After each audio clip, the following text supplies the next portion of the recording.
बसंत विहार एक निजी बैंक के बाहर दर्जनों लोग बैंक के खिलाफ नारेबाजी कर रहे थे। आरोप है लगभग 1 लाख करोड़ के घोटाले का। 1994 में दिल्ली स्टॉक एक्सचेंज के चेयरमैन रह चुके दीपक चौधरी की मौत 1999 में हुई थी। दीपक चौधरी की बेटी ने दिल्ली के पुलिस कमिश्नर को लिखित शिकायत दी है, जिसमें दीपक चौधरी के पार्टनर रह चुके परविंदर सिंह कालरा ने दीपक चौधरी की मौत के बाद उनकी लाखों करोड़ की संपत्ति को अवैध तरीके से हत्या लिया है। कंप्लेंट करी थी दिल्ली कमिश्नर को। दिल्ली कमिश्नर से ये कंप्लेंट ईओडब्ल्यू में फॉरवर्ड हुई। ईओडब्ल्यू ने 8 महीने तक कुछ नहीं किया। 8 महीने के बाद जब हमने 156(3) डाली तो ईओडब्ल्यू ने क्लोजर फाइल किया, ये कहते हुए कि इसमें कोई कॉग्निजेंस नहीं है, जबकि मरने के 8 महीने के बाद अकाउंट खोला गया है।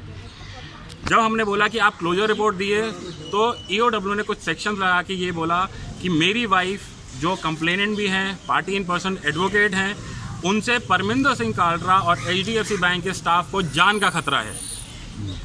जब इन्होंने ये एडवोकेट हैं, इन्होंने जब ये चीज़ प्रूव करी कि जब आप किसी के नाम से कंप्लेंट करते हैं तो ये सेक्शंस नहीं लगाए जा सकते, उसके बाद भी क्लोजर रिपोर्ट नहीं दी जा रही है। स्टॉक एक्सचेंज प्रेसिडेंट थे 1997 में, हाई प्रोफाइल इंसान थे। ये भी पॉसिबल नहीं है कि उनके मरने के बाद एचडीएफसी को ये मालूम ना पड़े कि किसी इस स्टेचर के इंसान की डेथ हो चुकी है। ठीक है, अभी आप क्या चाहते हैं? अब हम ये चाह रहे हैं एचडीएफसी बैंक सामने से हमें सारे के सारे डॉक्यूमेंट्स जो दीपक जी के नाम पे अकाउंट खोले गए हैं, जो राधिका जी के नाम पे अकाउंट खोले गए हैं, वो हमें प्रोवाइड करें। बसंत विहार के इस निजी बैंक में दीपक चौधरी की मौत के बाद परविंदर सिंह कालरा ने कई अकाउंट दीपक चौधरी के नाम पर फर्जी तरीके से खुलवाकर करोड़ों रुपए के मुआवजे फंड और अकाउंट में रखे पैसे निकाले हैं। दीपक चौधरी की बेटी ने इस बाबत दिल्ली पुलिस कमिश्नर को लिखित शिकायत दी है। पुलिस ने कार्रवाई करते हुए ये पूरा मामला ईओडब्ल्यूएस को सौंप दिया है, लेकिन शिकायतकर्ता परिवार का आरोप है कि दिल्ली पुलिस इस बड़े घोटाले को लेकर कोई सकारात्मक कदम नहीं उठा रही। इनके परिवार की मांग है कि जिस तरह काले धन के मामले में ब्लैक लिस्टेड हो चुके परविंदर सिंह कालरा ने इनकी संपत्ति को अवैध तरीके से हत्याया है, प्रशासन दीपक चौधरी के परिवार को उनकी संपत्ति और उनके अधिकार के पैसे उन्हें दिलवाए। दीपक चौधरी के परिवार में उनकी पत्नी, उनकी बेटी और एक बेटा है।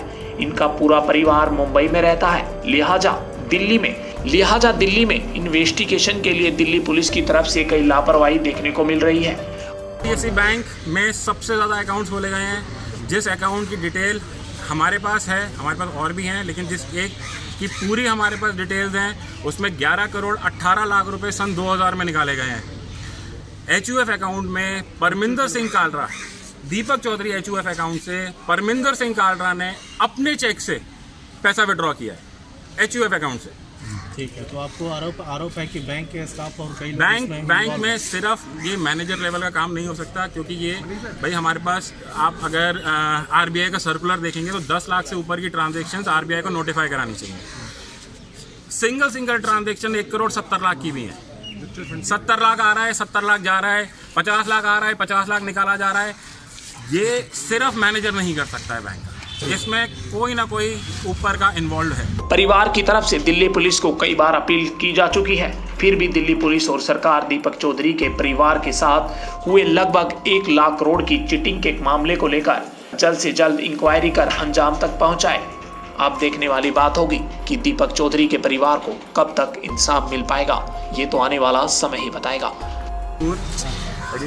मैं मेरे फादर इन लॉ और मेरी मदर इन लॉ के अकाउंट डिटेल्स की जानकारी लेने आया हूँ। मैं पिछले 2 साल से एचडीएफसी से रिक्वेस्ट कर रहा हूँ कि ये जो फर्स्ट पार्टी इन्फॉर्मेशन है वो हमें प्रोवाइड कराई जाए, लेकिन 2 साल से एचडीएफसी बैंक सिर्फ बहाने मार रहा है। आज इन्होंने ये रिसीविंग दी है जिसमें ये बोल रहे हैं शायद 10 दिन में ये अकाउंट की डिटेल्स दे देंगे। ये अकाउंट्स दीपक जी मेरे फादर इन लॉ के नाम पर खोले गए हैं उनके मरने के 8 महीने के बाद, जिसमें बैंक ये बोल रहा है कि हमने मदद करने के लिए खोल दिए।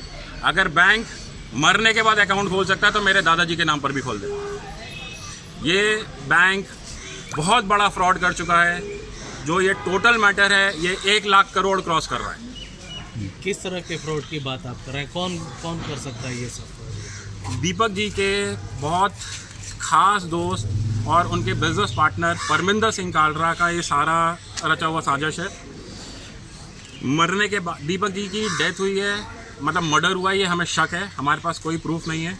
राधिका जी को एल्प्रेक्स, सिजोडोन ये सब मेडिकेशन दी गई, उनको इलेक्ट्रिक शॉक्स दिए गए, उनके नाम पर फ्रॉड अकाउंट्स खोले गए। दीपक जी के मरने के बाद फ्रॉड अकाउंट्स खोले गए। सारी कंपनीज जिसमें कंसोर्टियम सिक्योरिटी से लेके कंसोर्टियम लीजिंग एंड फाइनेंस से लेके 8 और कंपनीज जो हम ढूंढ चुके हैं वो सारी ट्रांसफ़र करी गई परमिंदर सिंह कालरा, उसकी वाइफ, उसके बच्चों के नाम पर। Bureau report P24 news.